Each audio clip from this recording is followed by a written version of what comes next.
goal kicker, Taylor Walker, with a welcome off. Here's Roselli. Roselli kicks the goal. Handball to the excitement machine, McLeod. Left foot goal. Oh, don't tell me. He's a superstar. Don't tell me. Oh! He's yet to kick an AFL goal.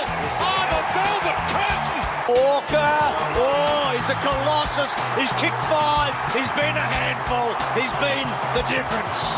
To cover himself in glory. He's coming back. And got there. Welcome to this week's episode of the Proper Crows podcast. Thank you so much for listening, whether you're on Spotify, Apple Podcasts, or watching on YouTube at the moment. Thank you, as always, for your support, and a big week for us, reaching 5,000 listeners on Spotify. So thank you very much, and extra. It's very special for us, and we're very grateful for all the support. Of course, today we'll be running through the round 20 demolition of Port from Saturday night in the Showdown, the SANFL Showdown win, some general news, and much, much more. Of course, not just myself here this evening. I am joined by Dill. Dill, how are you, mate? Yeah, good, mate. Pretty keen. We're pretty happy about the win on Saturday night. Bit flat today for a couple of things that have happened. I can hear it in your voice as well. You know, we've had a big day with something that's gone on. But look, keen to get into it and dive into Friday night's game as well. Absolutely, mate, and we'll take it back to Saturday night. Obviously, a very big record-breaking win. What was the score? Well, it was a big one for the conditions. 20 goals, 13, 133 to Port's 5-5-33. So record-breaking 98-point win. Could have been 100 there towards the end. A little bit disappointed we didn't get there, but no, it was a pretty big win. Lots of goal kickers. There was quite a few there. So we had Keys, Thiel and Walker with 3 goals each, Solly and Bez with 2, and then Peatling, Fogg, Dawson, Robb, Neil Bullen, Rankin, and Pedler all with singles. So a very, very big spread. Absolutely. It was just, it was like the longer the game got on and the wetter it got and the conditions at the Adelaide Oval got worse, it was the better we got. They were running around in the last quarter and there were literal puddles in the ground that they were having to jump through to get the ball. So it was really impressive that we stacked on, I think, something like 11 goals in the second half and went from 30 up at halftime to winning by just about 100 points. And you're right, it would have been nice to get that 3-digit mark, and it looked like we were going to get there, but just couldn't quite pull it out, unfortunately. Yeah, no, it was 100 points would have been lovely, but not like we need the percentage at all. Sitting at 145%, which is ridiculous. But yeah, we just got, as it went on, it was just more and more destructive.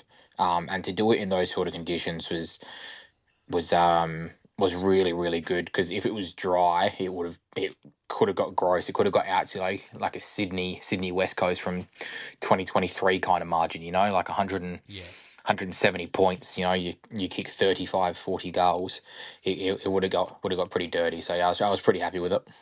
Yeah, no, absolutely. And for me, obviously you weren't there on Saturday night, had a celebrating a birthday, but standing out in the rain was made all the more worth it for a record Showdown win. I mean, it's always good when you win, but especially against them and by that much, it was, forgot about the rain by the end of it. It was just a good fun night, which is good.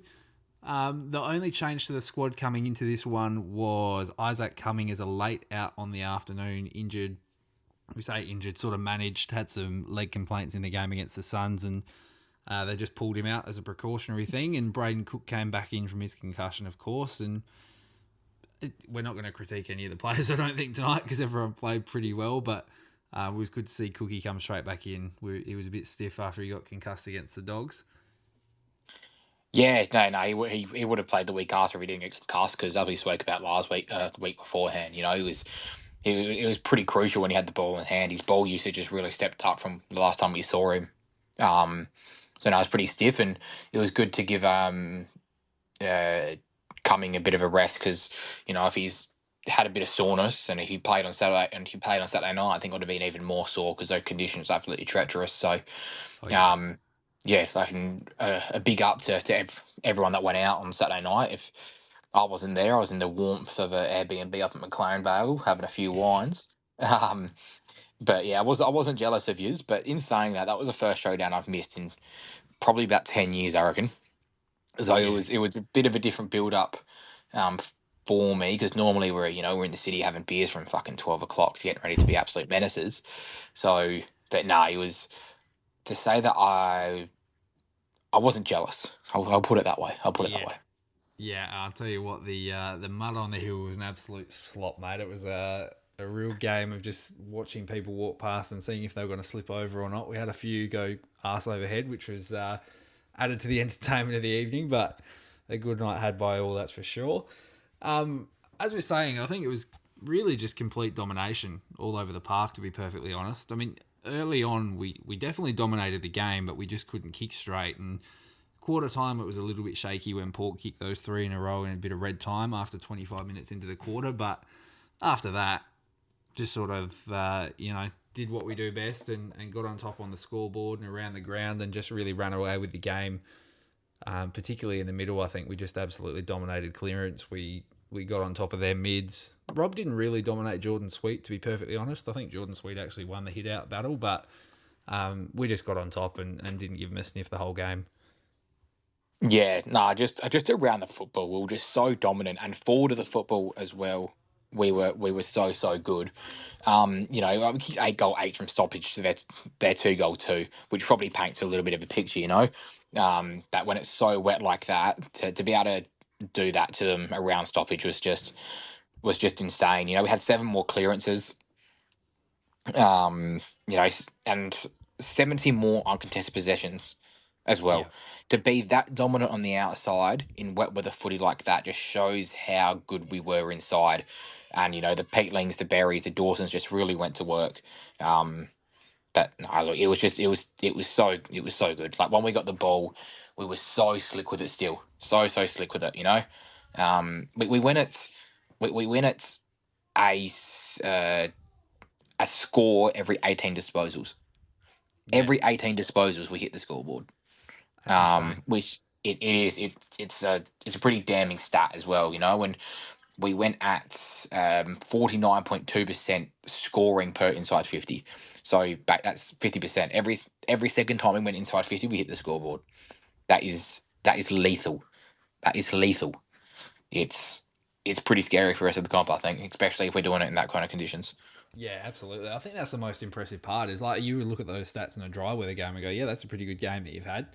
You do that in the torrential rain and just, the wind was horrible, the ground was bogged. It was just a real slop the whole time and we were playing like it was dry weather footy, really. It's unbelievable what this team's been able to do and the way that they've come along and just leaps and bounds and just really taken that next step has been really, really promising. Yeah, no, it's been good, and but we're doing things that aren't really spoken about either. Like we had 22 tackles inside forward 50 on Saturday night, which is a massive number. We had 30 more tackles over the entire game, just as a stat, which is big numbers. That's a huge difference. It shows how hungry we were over 4 quarters. Even when we're up by 10 or 11 goals, we could have really taken the foot off the gas and put a few boys to the side on ice from 3/4 time, which we still did. I think Dawson sat on the bench for 15 minutes in the last quarter.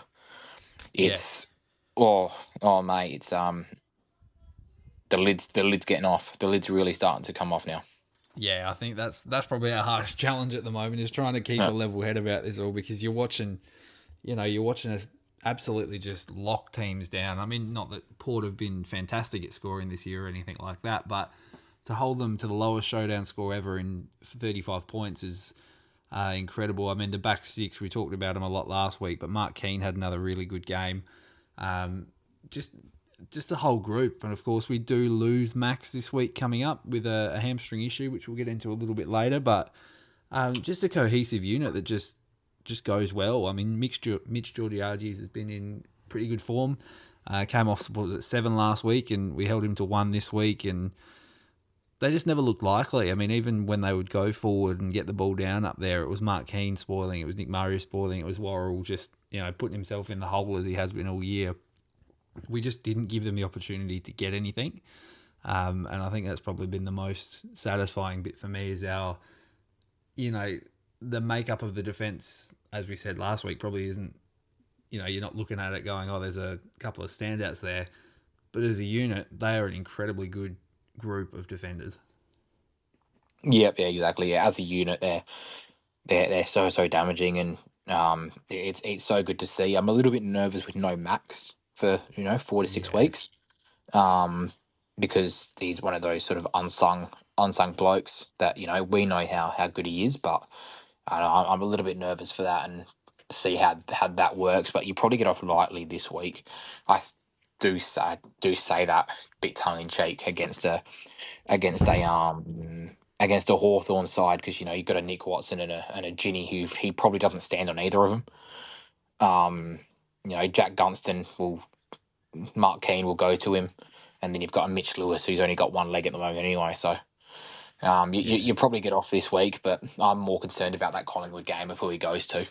Of who he would have gone to, and then you've got North and West Coast, which isn't too bad. So I think in terms of matchup wise, it's we've got off pretty light, because if we were versing some of those more dangerous teams inside of forward 50, I'd be a little bit more worried. But I think we'll probably get a pretty good gauge of how good our depth is, I think, in that back six over the next month before finals footy. Yeah, no, you're absolutely right. One bloke who I wanted to talk about, and unfortunately Dom can't be with us again this evening. He should be back next week. But Jake Saligo, his boy, who he loves, was probably a little bit stiff to not get the Showdown medal, to be perfectly honest. But just adding to his good month of footy, his great month of footy, really. He had, 35 touches, kicked a couple of snags, 2 marks, 4 tackles, 5 clearances, almost 600 metres gained.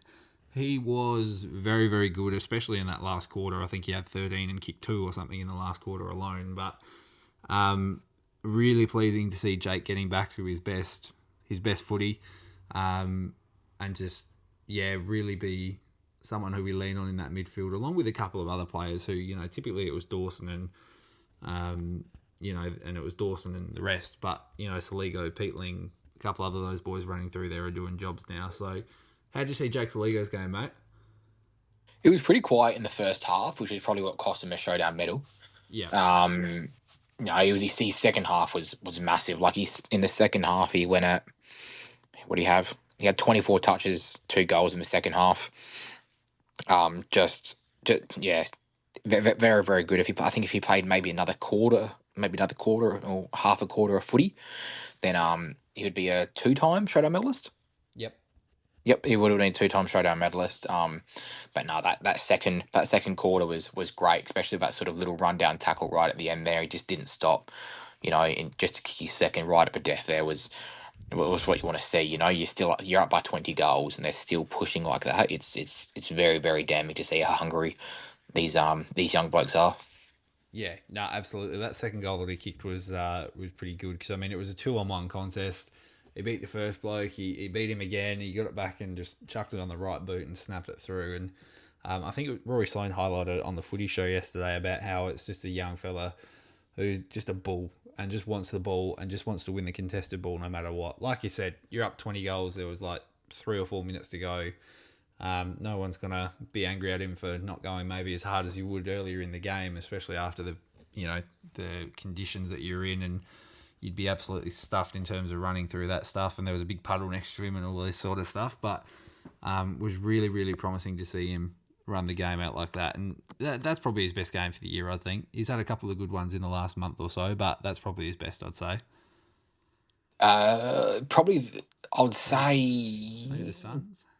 It was a big standout game. I think for that I think because of the second half... people got it was like, I'm not taking away from it at all. It was a great performance. 35-2 isn't something to shy off at, but he had 24 in the second half. So that's sort of what I'm looking at here. It was that second half is easily the most complete half of football that we've seen him play. He sort of if he can put that performance together for 3 quarters, and he's really going to move into that spot that we thought he was going to at the start of the season. But yeah, it was good to see. He can get it on the inside, get it on the outside as well, which I think was the most pleasing thing for me. I don't know if you could see it at the ground, or how well that he actually moves outside the football. Like, he had 17 uncontested possessions, but I think it's the way that he gets to that next man, to a Worrell that's sometimes moving off him, or a Miller or a Dawson that is moving off the football, is what's the most impressive thing is. So he had nine scoring involvements, 570 meters gain. He's really starting to turn into a very good player. 11 inside 50s as well. Just getting it in, causing chaos down there is good to see.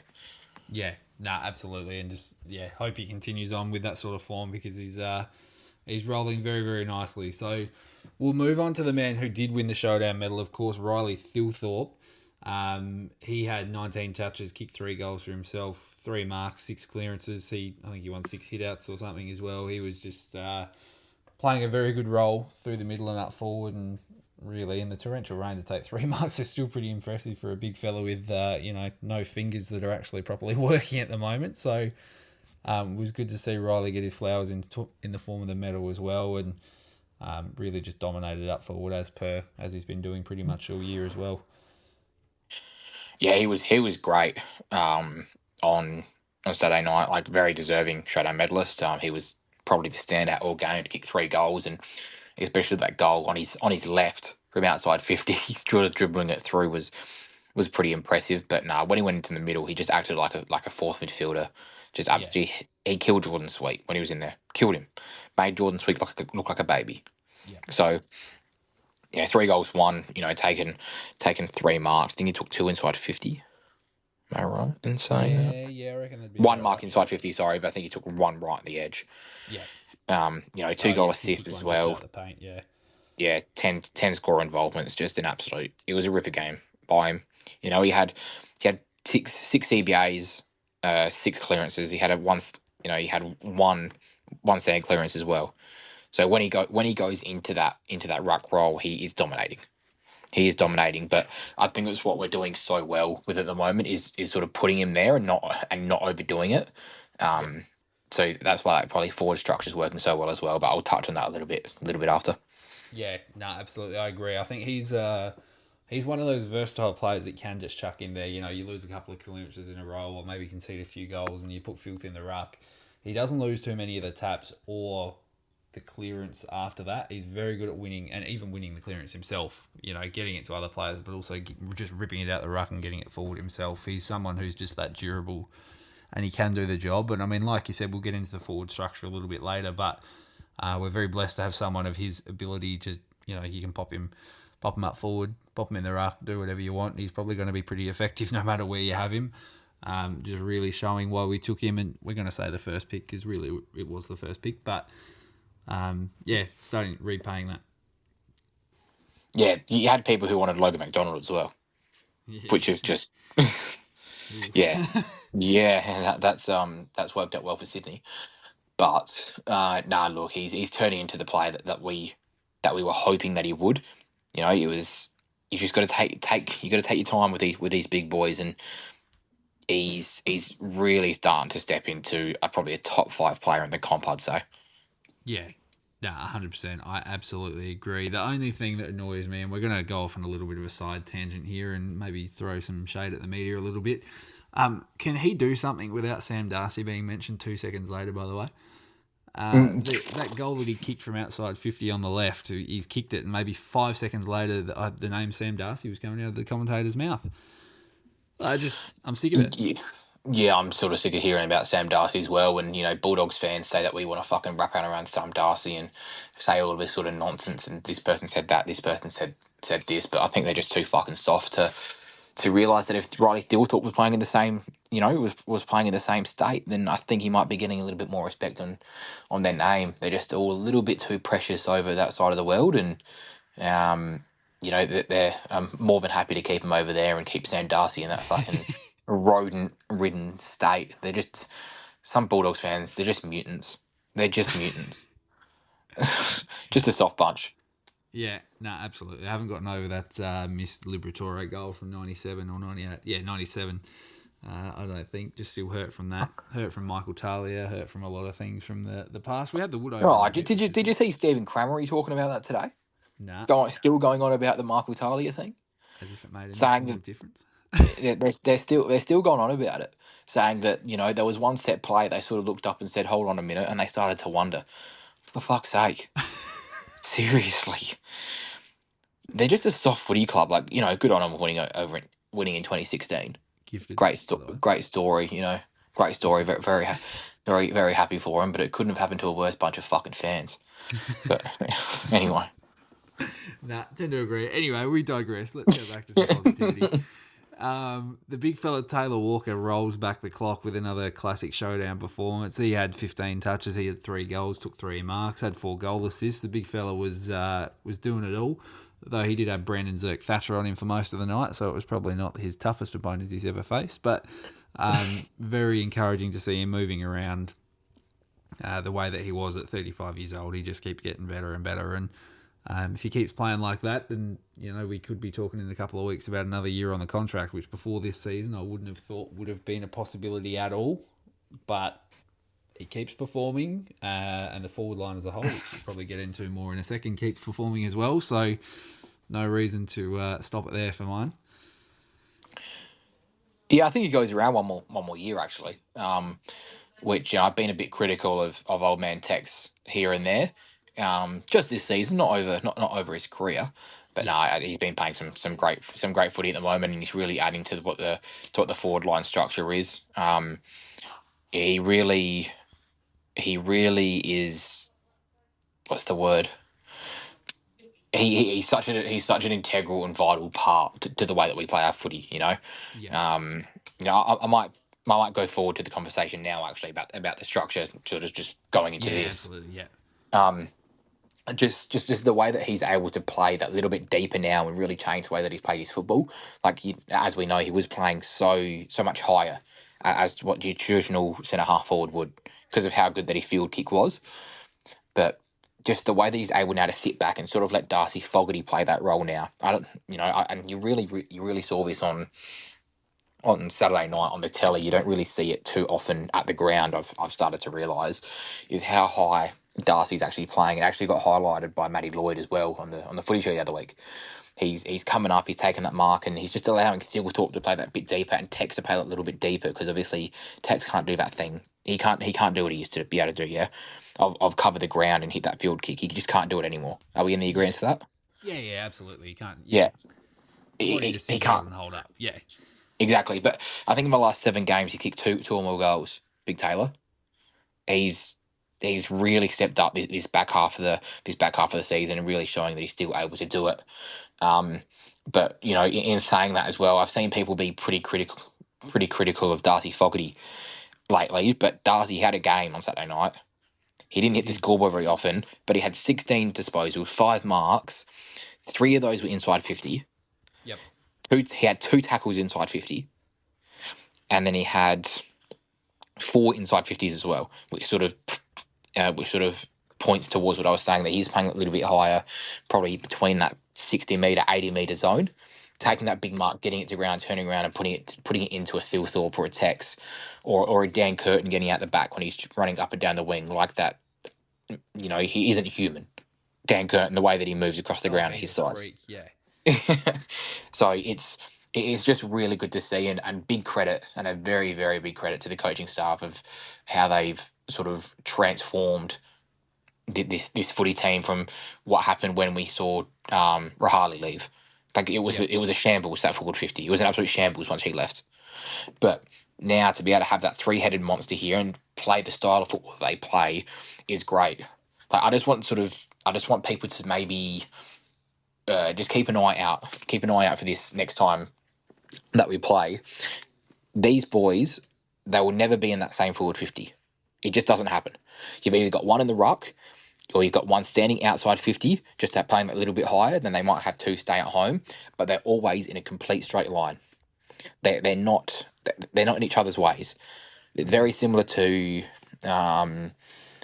in the football with the soccer when teams will play a 4-4-2 formation, and you'll see the 2 strikers. They'll never be closer than 20 meters, 15 yards apart. They're always going to be 15 yards apart at all times, and that's what seems to happen with these boys here. They're always in a straight line. Just keep an eye out next time. Not in each other's ways. They're all playing different systems, and teams just don't know how to defend it. Yeah, they do not know how to defend it. Name one team that's got 3 big tools that any good. Yeah, No, exactly right. There's not many You of know, them you've floating got around. that this weekend might be a little bit different when you've got Josh Battle and Tommy Barris, but Barris has sort of forgot how to play football in the last 12 weeks. So yeah, look, it's very good, and it's just another massive credit to the coaching staff of how well they've been able to put this system in place, and it's showing now that no one knows how to defend it even 20 rounds into the season, and this is probably going to be a very big reason why we're probably going to hopefully playing in the last day of September. So Yeah. we'll see, we'll see.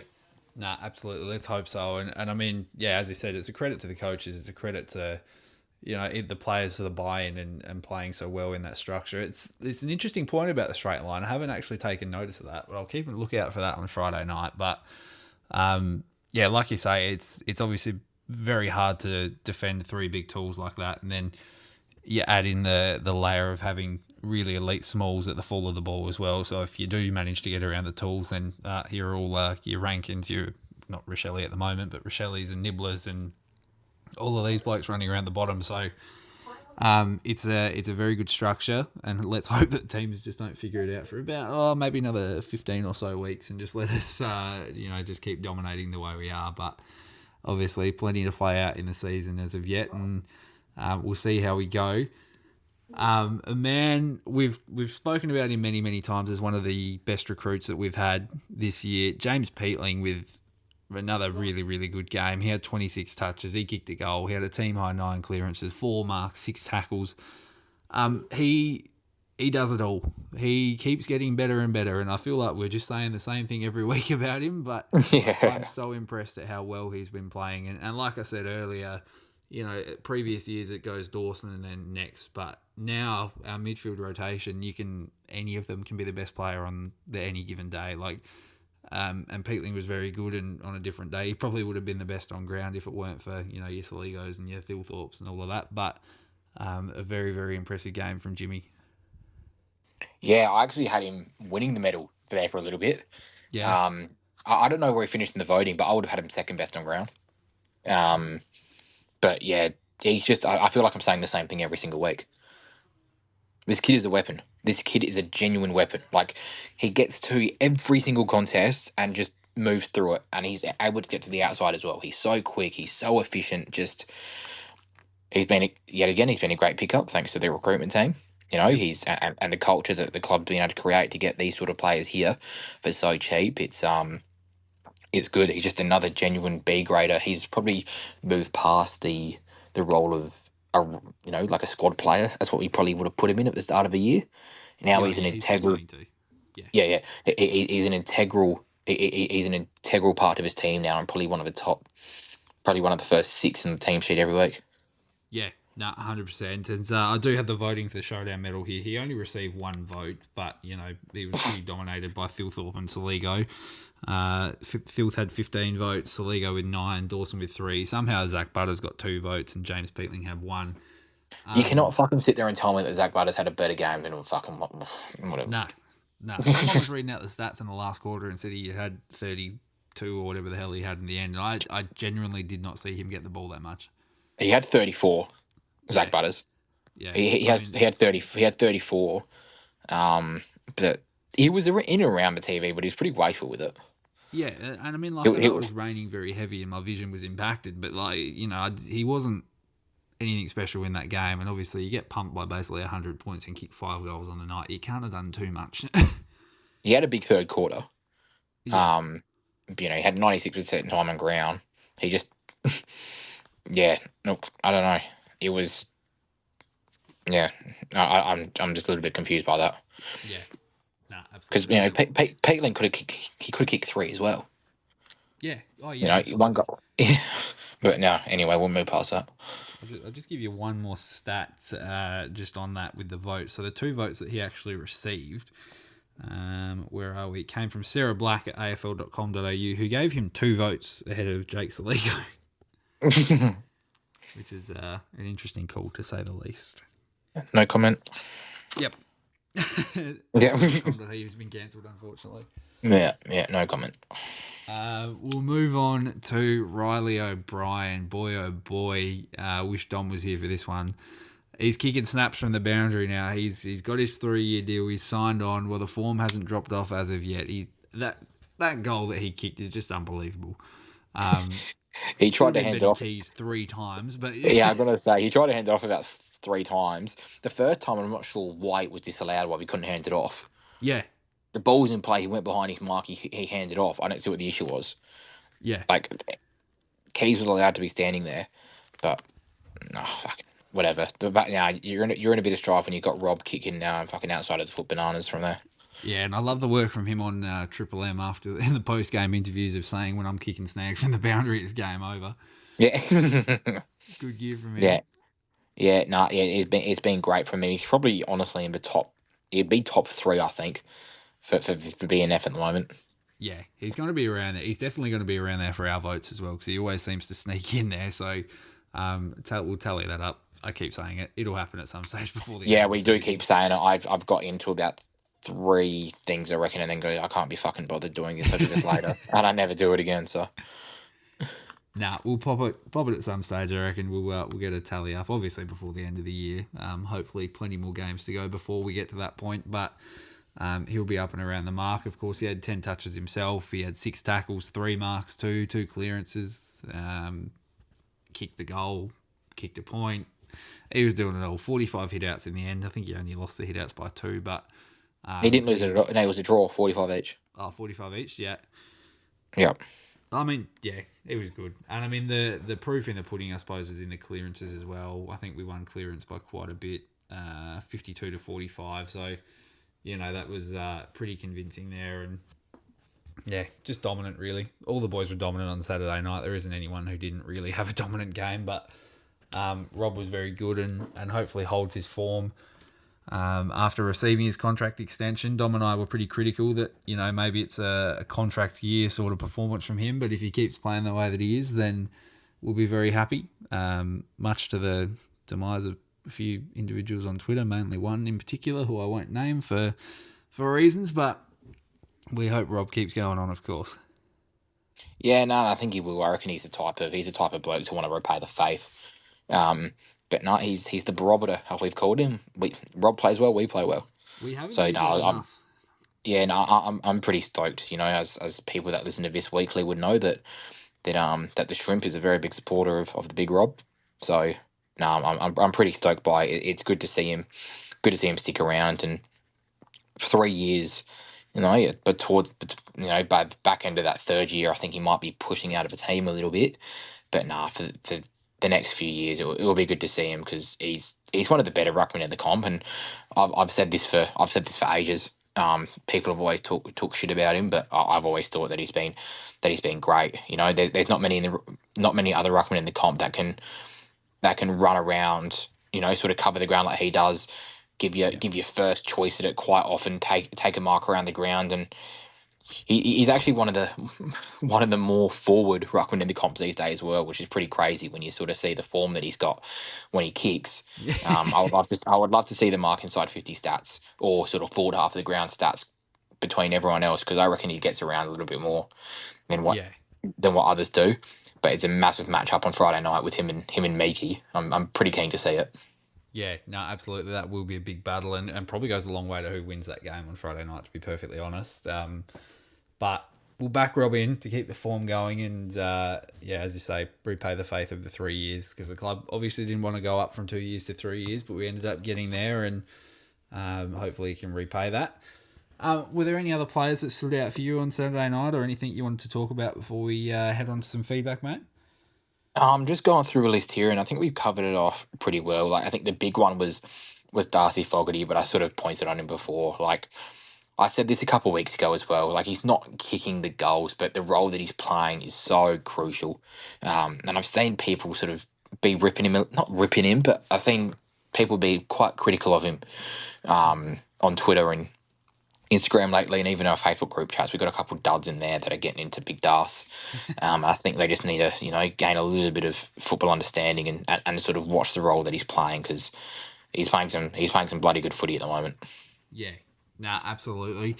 We'll move on to some feedback from the fantastic listeners. Of course, if you're listening now and want to share your opinion or Just keep up to date with what we're doing. Head to @propercrowspod on X, Instagram, Facebook, TikTok. You'll find us pretty much anywhere out there.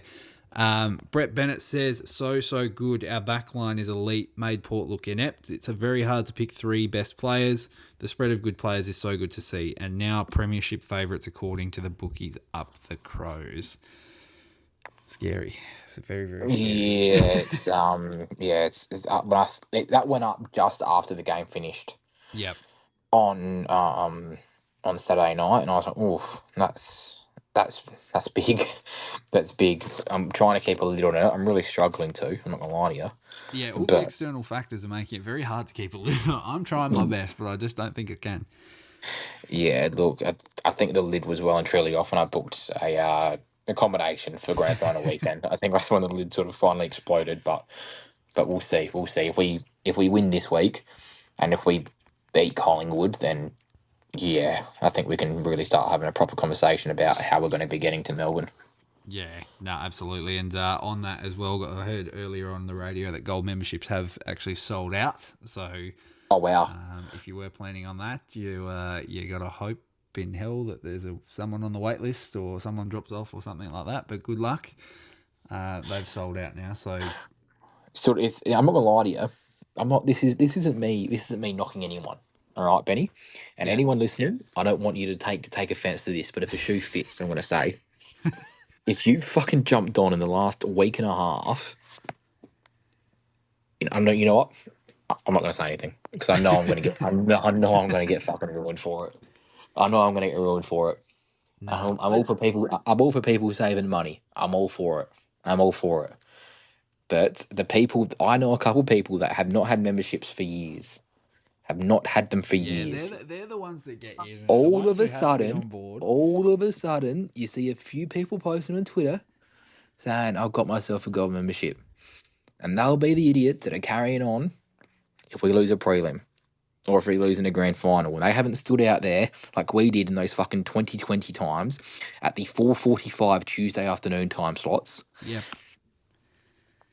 Oh no, it's fine. Go the Crows. No. I'm glad that people are getting around the boys, and no supporter deserves it more than anyone else. All right, I'm gonna preface that.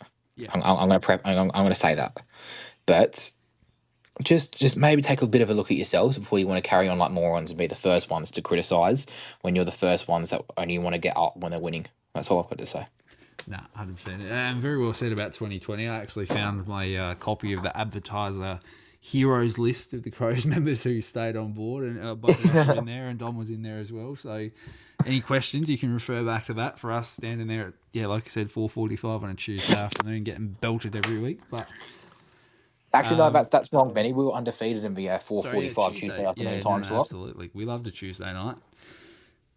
You know, it was good. I'm actually staring at my gold membership right now that says 26-year member on it. So you should fucking suck my knob. No, absolutely. We'll move on to the next comment. Reese says, is Riley O'Brien checkside from the boundary in the pouring rain top 3 all-time Crows goals? If not, it should be. What a moment. I tell you what, it was certainly unexpected. As soon as they didn't give it back, it was, he's going to have a ping at this. And you fully expected it was going towards the centre circle. But you did very well, the big fella. Big Dan says, we became more and more ruthless as the game went on. We got a sniff and oh boy. James Hampton says, home finals are a real possibility now. And yeah, they've been a possibility for the last 6 weeks. Now it's just become a certainty. Yeah, it's pretty likely. I mean, the worst case scenario from here, and being so tight, it's hard to get too ahead because worst case scenario, you could still fall a long way down. But surely locked in at least one home final at the very worst. Well, with matchups, I've been doing this, but we've got North Melbourne and we've got West Coast, the 2 biggest jokes in the AFL at the moment. You know, you can basically pencil those in for wins. All right. Yep. Anything can happen in football, but you can basically pencil those in. So, worst case scenario, we'll lose 2. All right. Brisbane and Collingwood versus each other. Yep. Brisbane obviously dropped a game last time, and we've got such a better percentage than anyone. That's essentially a game in hand. We're going to have to lose 3 games to not finish top 4. Yeah. And Collingwood and Brisbane would have to draw, or the game would have to be called off or something like that for something dramatic to happen. So you can lock in a top 4 finish. I think that's pretty secured. Top 2 is the one to really look at. If we win Friday night, you can basically say we're going to be playing here for Texas 300th on the first weekend of September. Absolute chills just thinking about that. That would be absolutely huge. I mean, imagine. And it would be magic. It would be huge. And I've done about 6 different ladder predictors with different outcomes. And I've got us versing the Gold Coast Suns in a fucking home qualifying final. Every single time. Every single time. You got them climbing up to the 4. Mm-hmm. Is this slightly biased due to some wages that you've got placed with some of our mates? I will not be talking about my wages that I've got on with people. But let me just quickly, Proper Sons podcast. This is now. I'm probably going to get dragged for this in a couple of group chats. But the Gold Coast have got Richmond. Oh, they got an easy run. Yeah, I'm looking at it now. They've got Carlton. Yep. Then they've got GWS at home. Yep. And then in the last round, they have Essendon. And then Essendon and Port. Yeah. You know, so they're probably going to be paying for a top 4 finish on that random Tuesday night they versus Essendon. That's insane. So I've got them. Let me just look at my ladder. Predicted ladder. I've got them finishing on percentage over Fremantle. Yep. No, that's interesting. I don't know. I'm not so certain about Fremantle. That may be based on my bias, but yeah, I'm going to say maybe your wages, Benny. Yeah. So yeah, I think either way, I think it's going to be either Gold Coast, Fremantle, or Giants that we verse. Yeah. In top 4, because I've got us finishing top. I've got us beating Collingwood here. But if we don't beat Collingwood, then I think we'll verse Geelong here, which I just don't want. That's worst case scenario for me. Yeah. But if that happens, then we got on the other side of the draw, and you might get a lucky prelim. Well, I say lucky, but you might get one of the weaker teams in a prelim final, and not a Brisbane or a Geelong or a Collingwood. So we'll see. Nah, interesting. I'm curious about that because I'm just doing the math. I think Geelong have a very easy run home, so they should be finishing top 4. They will. They'll finish. I think they finish 3rd if we keep winning, and if Collingwood lose against Brisbane, then they'll drop, and us and Geelong will finish top 2. Yeah. Okay. So you got Brisbane dropping out the 4. I've got them finishing 7th. Oof. Well, they've got if we're going to go through, this is now turned into a fucking proper ladder predictor. Yeah, it is. I don't mind but it. We're at this point of the year where this is acceptable. But we can do this. We can do this. So I've got Brisbane losing to Collingwood. Yeah, that's fair. I have them beating Sydney. Yeah. I have them losing to Fremantle and Perth. And then I have them beating Hawthorn at the Gabba. They could lose that as well. They've got a tough run. They've got a tough run. I don't think they're that great. Like, we just saw them get beat by 11 goals by the Gold Coast, so we pumped like 10 goals a week before. Yeah. Like, they're good. They're reigning premiers. They're a great footy side. If whoever they play in September, they're probably going to start favourites every week unless they verse Collingwood at the G. I think that's a pretty fair statement to make. Yeah. Or if they play us at home. But yeah, I think they're going to make a prelim. I've got them making a prelim at least. Yeah. Brisbane. No, but yeah, the ladder predictor is, they've got a couple tough runs here, and they've lost some big names. You think Noah Answorth and Jack Payne is a bigger loss than what people give it credit to. Answorth only had like 3 goals kicked in all season, and he's gone down. But it's going to be tough. I think for only 8 sides can make finals now. I think whoever's in the 8 now is playing finals football. Yeah, you're probably about right. I mean, the only one who could even dream of potentially coming in here would be the Dogs. No, fuck the Dogs. Who cares? No, I tend to agree. They're probably the only ones who's on the fringe. Obviously, they're sitting in 9th at the moment. Got the Giants, Melbourne, Eagles, Freo at home. So, depending on what happens there. But, yeah, it's an interesting run home, that's for sure. It's a very exciting time of year, and nice to be in these conversations about, where are we going to finish, and we're talking about finals and all of that sort of stuff, where previously we're going, what draft pick have we got this year? Like, where are we going to finish and get Sid Draper and all of that stuff? But a very good run home and exciting for the club to be involved in there for sure. Back to the comments over on Instagram. Damien says, "Do we think we're due a loss before finals for a small reality check going into September?" I don't know. I don't buy into that really. Like, you know, you take the loss and it was the loss we needed.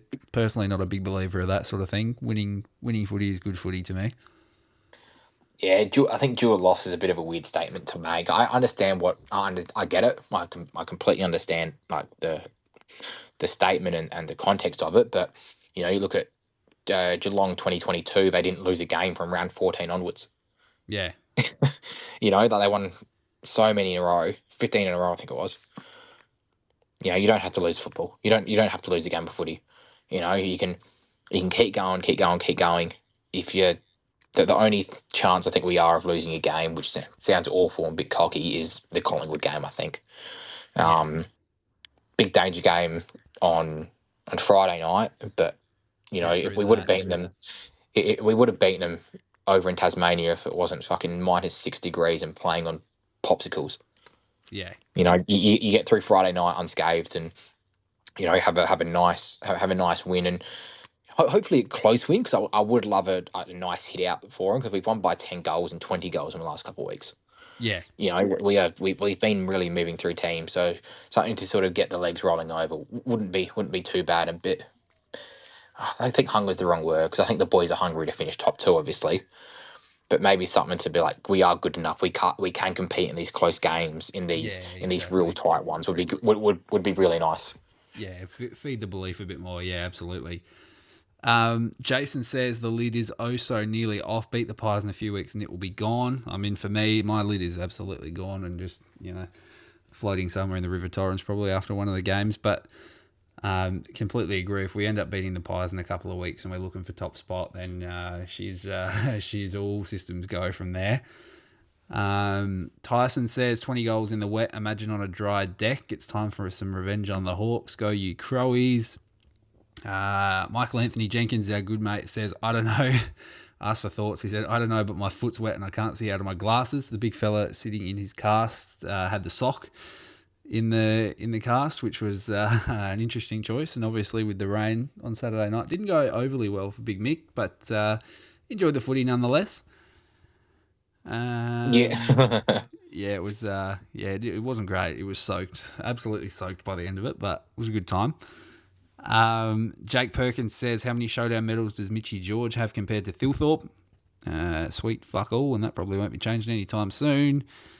And lastly, Linda Loads, Adelaide Crows Pride, the Forum Legend, says, we can't get ahead of ourselves one game at a time. Very, very well said, Linda. Now, yeah, let's jump on to our 3-2-1s, and this is a very hard one this week. Maybe not for the top one, but yeah, pretty hard. Who have you got in the one? The one, I've got James Peatling. Yeah.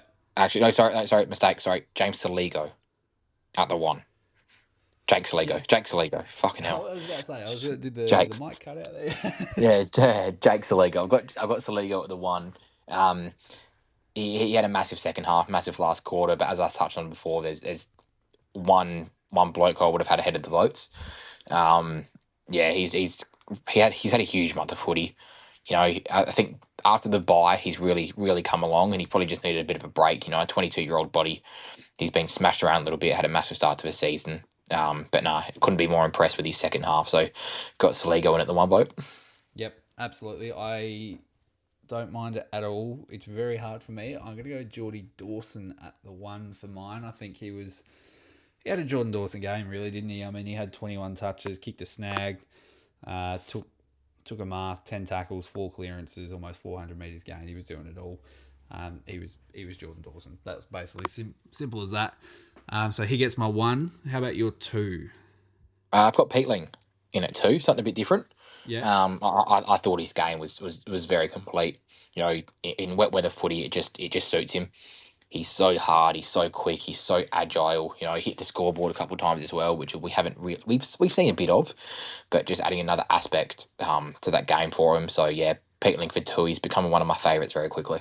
Yeah, absolutely. Jake Saligo for mine, and I want to just give a quick honourable mention to James Peatling because he was probably sitting at my 4, very, very close to sneaking in. But Jake Soligo at the 2.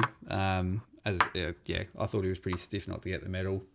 Probably fair given his first half, but was very happy with Jakey's game. And, it was still relatively close at halftime. We're only 5 goals in front, and it was pretty key in us pulling away in that second half. So Jakey gets the 2 for me. 3 votes for you, mate. 3 for me, Riley Thilthorpe. Yep. Monster game, 3 goals, Showdown medalist. We touched on him before, just how strong he was. Probably don't have to go too much into it, but he's probably cemented an AA spot, you'd say, maybe in the squad of 40. Yeah, potentially.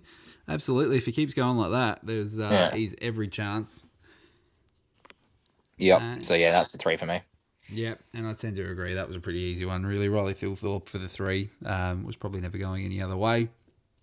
Jumping into the news, Maxi Michaelini did his hamstring on Saturday night. Reports are that he'll miss 4 to 6 weeks. So 6 weeks would be the week of the first final from today. Disappointing, obviously, to see him go down, but 4 to 6 weeks for a hammy is probably more on the lighter side of strains. So not too bad. Just get himself back fit in time for finals, and he'll play a very important part for us in September, you'd think. Yep, 100%. Yeah, get the body right. Hopefully, just put him on ice for a little bit, and then get the rehab going, and hopefully full fitness, training properly for that pre-finals bye would be pretty good outcome, I think. Yeah. No, absolutely, 100%. There are a couple of boys who are sort of just on the edge of that potentially early in the finals. Obviously, Rash as well. We were talking about it earlier in the chat. Imagine, getting Rash and Michaelini back in for Tex 300 in a home qualifying final. If you needed any more inspiration to boost the boys up, it would be absolutely massive. Yeah, that would do wonders. Like Tex 300, I think is enough to put your $1.30 favourites, I reckon. Yeah. Yeah, no, 100%. That would be one that you would be pretty stiff to lose that. Mm-hmm. Next bit of news, AFLW team went down to Port by 2 points in a trial game on Saturday morning. Obviously no coverage or anything really of this to go into it too much, but Eloise Jones with a successful return from her Achilles injury, which kept her out of last season, which is good to see. Kicked a snag. The girls obviously just getting rolling before their season starts on the 24th of August, I believe it is, against Geelong. Yep, out at Unley Oval, so that'll be good. That's the last week of our season as well, of the men's season. Yep. I believe so. It probably gives us something to talk about in that mid-season break as well. I think we're going to be covering the AFLW. Is that right, Benny? Absolutely, mate. I'm usually out there at most home games, so that'll continue. Yeah, I got my membership this year. I've headed to a few. I've never signed up as a member, but this year is my first year as an AFLW member, so I'd be keen to get out there, support the girls, and hopefully get some content out for them as well. Yeah, absolutely, mate. I actually got the notification from Australia Post today. The membership pack's on the way, so they'll be landing in letterboxes very soon.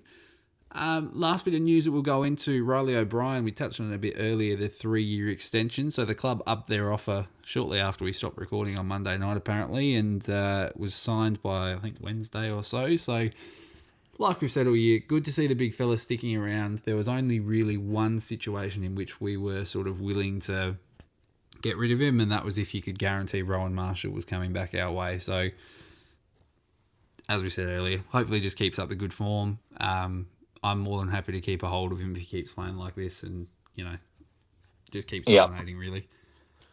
Yeah, no, it probably put a stop to that, that ruck merry-go-round as well for the trade season. You can only see TDK going one way and maybe Marshall going back out the other way, but just some breaking news here as well, just on that trade period. Looks like St Kilda have offered a $1.7 million deal to Wangani Millera.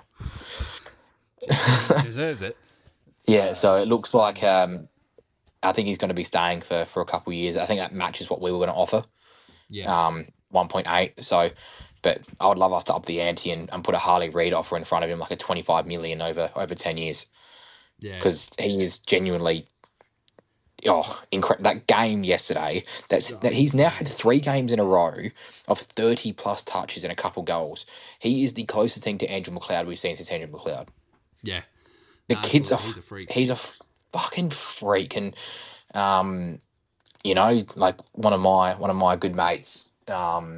I wouldn't say she's my mate, but Ash is a very big Saints fan, and we were at the Sandford Women's Grand Final yesterday, and she was carrying on like a pork chop when Nath took that mark right at the end, and then to have that after the siren kick, and just for him to slot it, man, just ice in the veins, and the 34 touches to go along with it is just unreal.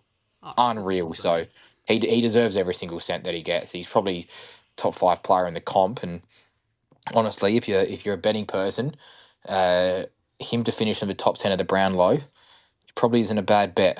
Probably isn't a bad bet. Look at the markets. Yeah. I'll be getting on that. No, absolutely. I don't mind that at all. And I mean, the whole game yesterday afternoon was just strange, really. What were they down 50 at 3/4 time? And Down by 46. It's the biggest choke of all time. oh, absolutely. And even that last play to give away the free kick from the middle. Did you see the set play of Marshall when yeah. was talking about it? Oh, Yeah, insane. no. Did you see when they went to Choco on the bench and he was sitting there counting? Yeah. Yes. I lost it. I was like, oh no, but nah. Look, yeah, he deserves every single cent of it. But I think after this offer now to Nas, I don't think he's going to be coming to us for next season. I think he's going to sign on at the Saints, but it gives us a really, really good chance to sort of go at him for the next couple of years, have a chat to him, and sort of show him what we're building, and maybe get him when he's 25 and really ready to take this. He's already taken the competition by storm, Yeah. but if you can add him, when you're really pushing for a couple flags, oof, imagine. But no, good on the kid. He's a star of the comp, and he's so enjoyable to watch. Yeah. Oh, yeah, 100%. It'd be, we're hopeful of getting him, but we'll see. We'll see. Yeah. That offer probably does hurt a little bit, but yes, we'll see how we go. Now, next point on the list, mate, was one you chucked in the chat a little bit earlier, going through the balance of the squad in comparison to 2017. Now, Rory Sloane on the Footy Show has been talking us up for weeks. Of course, we love Rory, a legend of the club. Has basically been saying that us and Brisbane are probably the most balanced teams in the comp in terms of the way that our structure and our ability and all of that.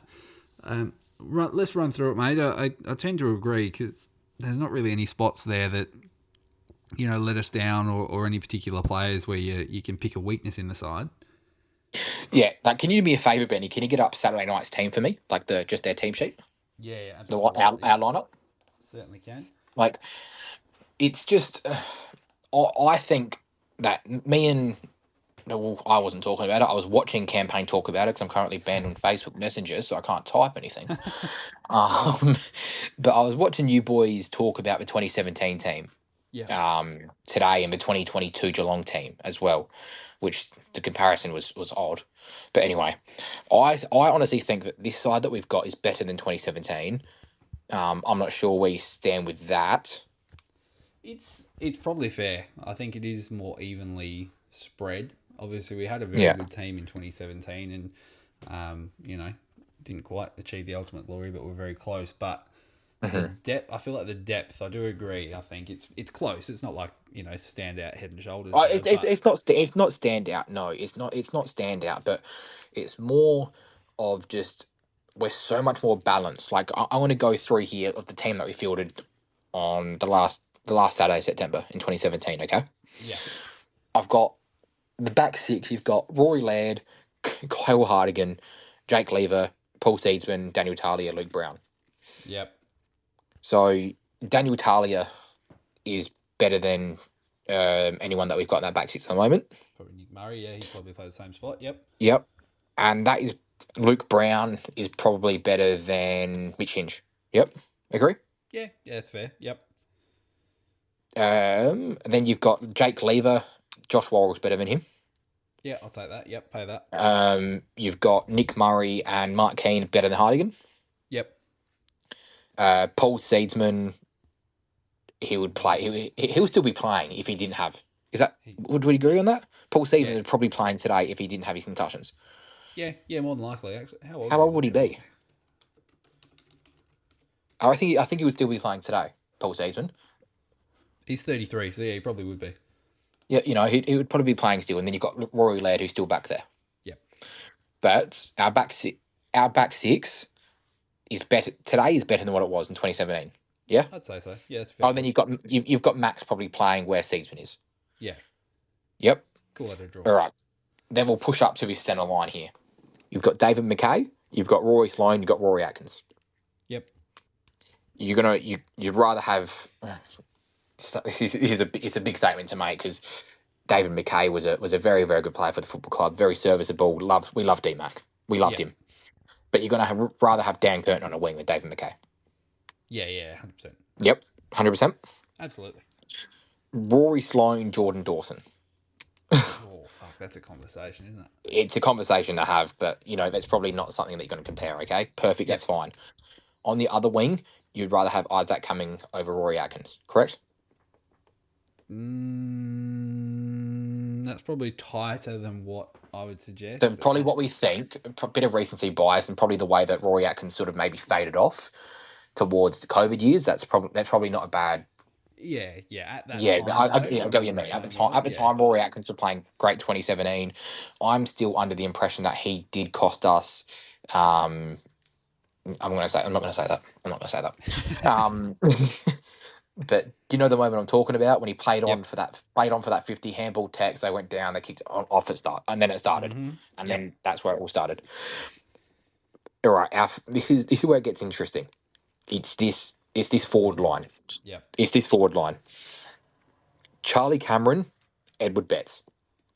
They play in this year. They play in any single team that you go through. So I'm going to take them out of the conversation. All right. Yeah, absolutely. Yep. You still got Tex there. Yep. Which is fine. Josh Jenkins or Riley Thilthorpe? Phil? Yep. Who do we start in a forward? Neil Bullen, Riley Knight. Neil Bullen, yep. Tom Lynch, Darcy Fogarty. Two different roles. Yeah, a lot of two different roles. On your structure, isn't it? Exactly. But if you... Well, look, it's a hard one. That's another one. That's another one of those 50-50s. So we'll put that aside. We'll put that to the side. Yeah. Sam Jacobs, Riley O'Brien, you taking Sam Jacobs. Yep. You're taking Sauce. Then in the starting midfield, Richard Douglas, Matt Crouch. You'd rather Rankin and... Saligo, probably. Yeah. 2017 Matt Crouch was very, very good, though. Yeah. Yeah, that's another 50-50 one. But then the interchange of Brad Crouch, Josh Kelly, Greenwood, Otten. You've got a Rankin. We haven't even named Rankin yet. We haven't named who haven't we named from who played the other night? There are a few, and based on a couple of injuries, Zach Taylor was in there, Braden Cook, Sam Berry, Luke Pedler. Just about it, I think. James Peatland. That's about it. So, that's that bench is very, very, come and go. All those boys could play a role, but I think structurally we're so much tighter than what we were in 2017. Yeah, we had Wayne Miller didn't play in 2017 Grand Final. We fucking named Andy Otten over him, and look how that showed. Yep. That's still one that really frustrates me. But we went into 2017 asking questions of who plays. If that happened this year, you're not asking questions over who plays. You haven't got selection headaches. You know how we play our football. You know how we want to play. There's none of this are we too tall? Are we not too tall? As we were in 2017, because we weren't as strong as what we were. We didn't have the fundamentals. We didn't have the game style of what we do now. We did have the game style. Yeah. Hit the scoreboard and win. But people were asking about the midfield mix. People were asking about the Andy Orton or the Wayne Miller. You don't have that conversation today. Yep, exactly so right. That's why I'm starting to push towards that. This is the team to take us to the promised land. This is the 22 or the 23 that takes us to the promised land. Yep. No, I fully agree. And whether it be this year or, developing further into the coming years, because, you got a bloke called Sid Draper sitting in the twos who's going to develop into a pretty handy player, and, other people too. So, I fully agree. Yeah, no, it's a big one, but I'm pretty happy with how balanced we are, and there's no question marks over how we want to play our footy as there was towards the back end of 2017, which, when you think about it, is weird, isn't it? Yeah. Like, you don't have these selection headaches anymore. You know who's going to, who's in the mix. You know who's going to play. and it's only those last one or two boys, which is a little bit you scratch your head at, but you don't have those. I wouldn't call them plotters, but you don't have those boys that we are frustrated at week in, week out anymore. You've got your Lockie Murphys, but he's gone now. Yeah. Dom doesn't like Luke Pedler, but I think he plays a fucking role on the team. As you had your Andy Ottens, you had those kind of boys that people would get. People were shitting on Jenkins in 2017. Oh yeah, he copped it big time after the grand final. Yeah. And I don't think there's anyone in that team now that would put their hand up and say, "Yeah, I may be a liability." Yeah. No, I tend to As agree. you probably had a handful of them in 2017. But But hindsight is a wonderful thing. Absolutely. Hindsight is a wonderful thing. No, absolutely. It's and a very interesting conversation to have. Obviously, let's see, what we can do going forward towards the end of the year and see if this team can, guide us to the ultimate success, which we were talking about, and obviously what we're hoping for. So, a very interesting conversation, and maybe we'll pick that up at the end of the year and go a bit more in depth in it and look at that. But yeah, it's a good comparison actually. It's a good conversation to have. It's one of those ones that you have at the pub over a couple of beers, and you sort of just start naming players and break it down a bit really. Yeah, probably one to look at in our sort of end of season review, and it depends where we finish. We can really have a look of sort of how we can keep this momentum up and how we can turn this into a bit of a I wouldn't say not dynasty run obviously, but a real 5-6 year crack at it, and not just a 3-year crack like we had from 2015 to 2017 and then fade off into obscurity for the next 7.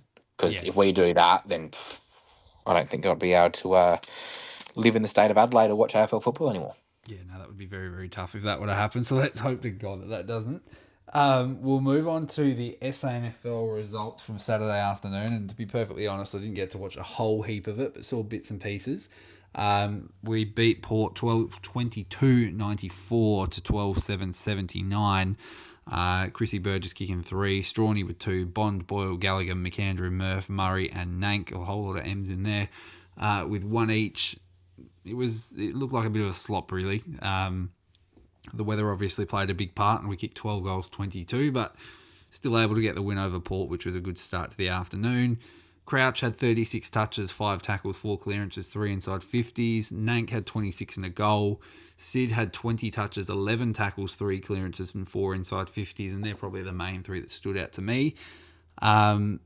Interested to gauge your thoughts on who comes in for Max. Is it a matter of Nank? Is it a Smith? Is it a Cumming come back in, or who do you reckon? I think Cumming comes back in, and just a small restructure happens back there.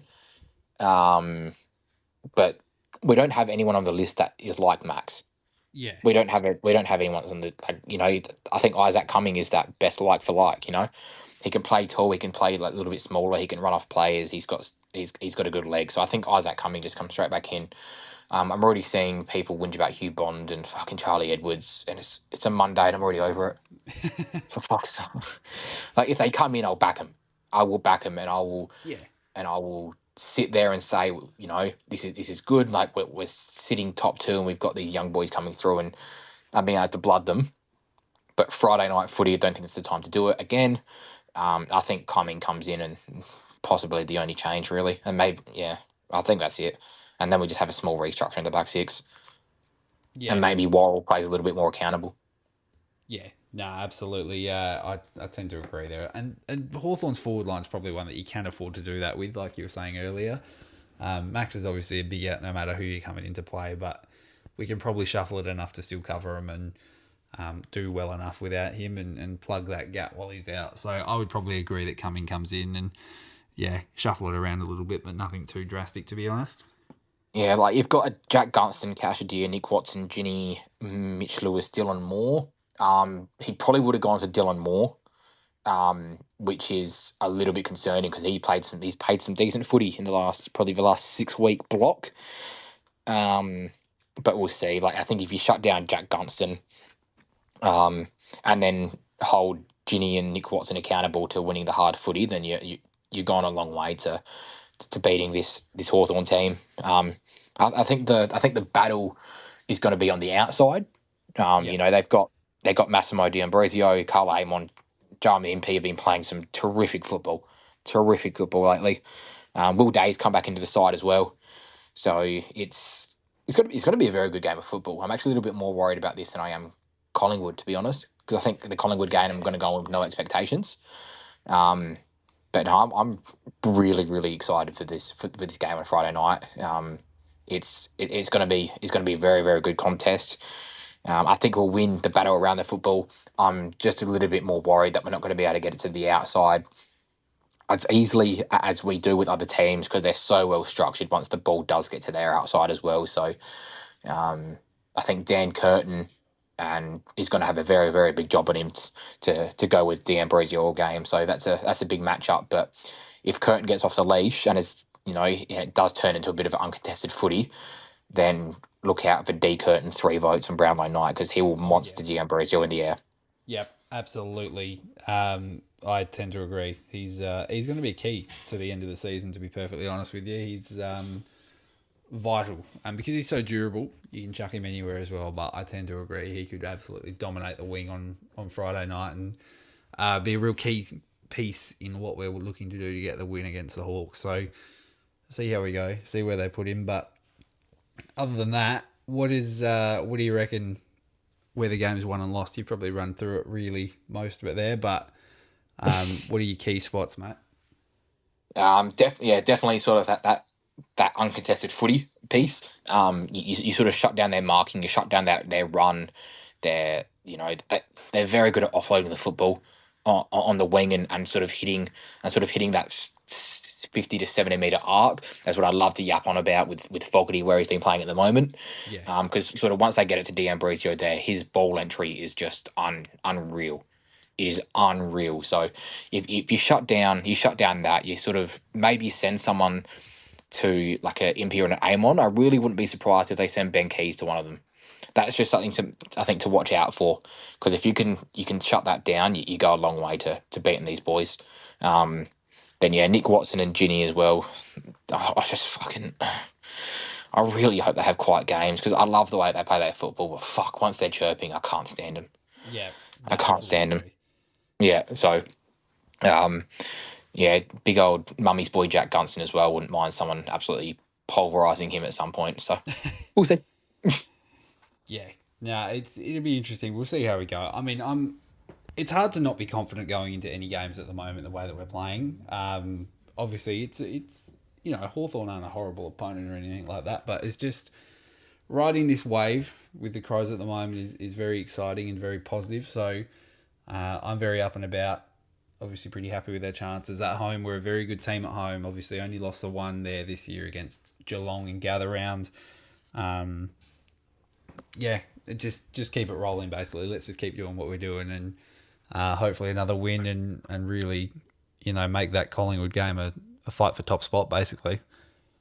Yeah, that is going to be a Saturday night footy, 1 versus 2, 53,000 in. Insane. It just makes the hair stand up. It's going to be an absolute ripper, and I think we've got the free wear spot as well nationwide. So it's going to be a chance to show people who somehow still haven't watched us really play football. Yep. Because I'm still seeing a lot of shit talking against us, and I just don't understand it. But yeah, that's the next 2 weeks is going to be a chance to show people that don't watch us of what we're about, and we are worthy of being in the conversation with the Geelongs, the Collingwoods, and the Brisbanes. Because I saw on First Crack last night, Lee Montagne's top 4 seeds only had us sitting 4th, and he had Brisbane sitting 1st, which I still don't understand. But it is an interesting one. I normally love Joey. I'm a big supporter of Joey. I love the way that he goes about his stuff, but I think it was a little bit grim by him on First Crack last night. But yeah, look, I'm very, very, very keen for the next 3 weeks. 2 soft matchups and then 2 pretty hard matchups as well. So it's gonna show us where we're really sitting, I think, on Friday night. Yeah, absolutely. Going to be an interesting time rolling into finals. Obviously, depending on those 2 hard matchups, how we go there, and if we can manage to win, one probably gets us to a point where we're realistically looking pretty good for top spot. You imagine going into finals, sitting top, finishing 14th last year. Top 4 finish this year is just, beyond our wildest dreams. We all knew we were going to bounce back this year. I think we all said that in our pre-season predictions, but the way that we're playing, how well we've been playing, has just been beyond our wildest dreams, I think. Yeah, no, it's got to a point now where it's like, all right, when do we do an Adelaide Football Club? Yeah. Like when do we turn into the Crows of old? Because this isn't the club that we've grown up watching. Yeah, exactly right. It's been 27 years of trauma, basically. Yeah. Yeah, look, I think a lot of my my issues and trust all comes down to this football club. I'm not going to blame on any other external factors besides the AFC. So Yeah, that's basically it. But we'll see. Obviously, it all starts on Friday night, mate. Who wins, how much, and let's go with how many goals does Riley Thilthorpe kick? ooh, Crows by 4 goals. Thilthorpe kicks 4, I reckon, because Barris is not able to play football when he has to play in a one-on-one situation and not lead off like he used to, because Daddy McGovern used to babysit him in the forward 50. So, yeah, Thilthorpe 4, Crows by 4 goals. Yep, and we'll be sitting pretty on top for another 24 hours again. Yep. It's just crazy to think about. The words I just like. And they've got Brisbane as well. They've got Brisbane on Saturday night. Fuck. We could be top. Yeah, Gee. yeah, it's we're in rare air here. Really, it's it's just completely new in my whole adult life. Actually, since I was 18 in 2017, but since then it's just been downhill and shit my whole adult life. So this is it's really encouraging to be up here, and hopefully we keep rolling on in that sort of space. I'm going to go with the Crows to win as well. Don't think we'll win by 98 points this week, but I do think we'll get the win by probably 15 points or so. I think we could win by a hell of a lot more given how well we played against them in the first half in Tassie last time, but I feel like Hawthorn have gotten a little bit better, and the addition of Will Day is very big for them as well. So the Crows by 15, and I will say that Thiel kicks 3 again. Like you said, playing on Barassi has the potential to go absolutely off. So hopefully he does. Hopefully he kicks 5 or 6. But as long as we get the win on Friday night, that's the real key. We'll be floating around. I'm not sure of your movements, mate, but my RDO has been once more perfectly timed for Friday afternoon. So I will be in the city relatively early. Maybe at the Strath, maybe at the Archer, maybe at the Cass. Who knows?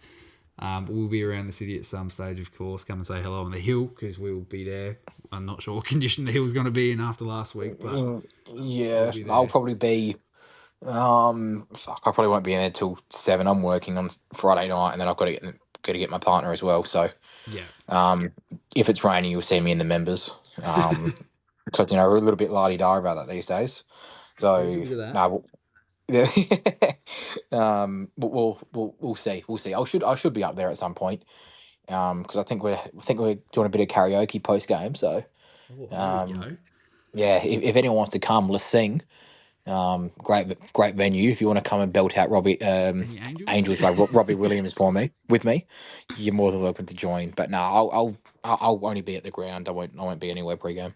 Nah, absolutely. Maybe at the Crow Song going at karaoke, mate. If we get the win, that could be the way to go. Yeah, we'll see. Other than that, thank you everyone for listening. As I said earlier in the show, right at the start, 5,000 listens for us on Spotify, which is just something that we're both very grateful for. Dom, of course, as well, who isn't here at the moment. We are very, very grateful for the support that we've received and how well we've taken off. So thank you very much for listening, getting around the Facebook, the Instagram, the TikTok, the Twitter as well. Just getting around us and consistently listening. And whether you've listened to, one episode, all the episodes, if this is your first episode, thank you very much for listening. As I said, at propercrowspod, Facebook, Twitter, Instagram, TikTok. We'll have a Proper Classics up on probably Thursday, maybe early Friday. We'll see how we go. Need to think about what game to do this for, because the Hawks is a tough one. We've been on the wrong side of a lot of classic games. We've not really won many of them, but we'll get something up there for us. Of course, our review of the Hawks game, we might even get that up on Saturday, depending on how we're tracking as well. Other than that, anything you want to go through, mate? No, mate, I think we've covered it off pretty well. I just want to quickly touch on as well, because I know a couple of the boys listen. Just a bit of a shout out to the Tins and Wins syndicate. Absolutely. Us boys lost. We lost our horse today in a bit of a freak accident. So that's probably why me and Benny sound a bit somber tonight. But big shout out to Mitch. I know he'll be listening. He loved that fucking horse, and he bust his ass for that horse. So thanks, Mitch. Hope you're doing all right, mate. And hopefully the Crows can get up on Friday night and put a smile on you boys' faces again. Absolutely, mate. And the Big Merg was on fire on Saturday evening. He was in very fine form on the hill, one of his trips down this week. So it was good to see Merg, and yeah, thoughts with him and Chris and Tony and all the connections there. So we'll talk to you all very soon. Again, thanks for listening. Dill, thanks for jumping on, mate. No worries, mate. Hopefully we can get up on Friday night and we can be back here on Saturday and Sunday and really talking about playing a home final for qualifying. Absolutely, mate. Fingers crossed we get it done, and yeah, that'll be another bumper episode. Another episode this week that's gone for about an hour and 20 minutes or so, and I'm sure the more we keep winning, the more we'll keep talking. So we'll see you all next week. Thanks for listening, and go the Crows. Go the Crows. See ya. Ring the bell! Ring the bell! The bell in the city of churches! Stand up like Matthew Nicks and rule like you never have before! Jarman again, round the body. That'll do. Oh, that will do.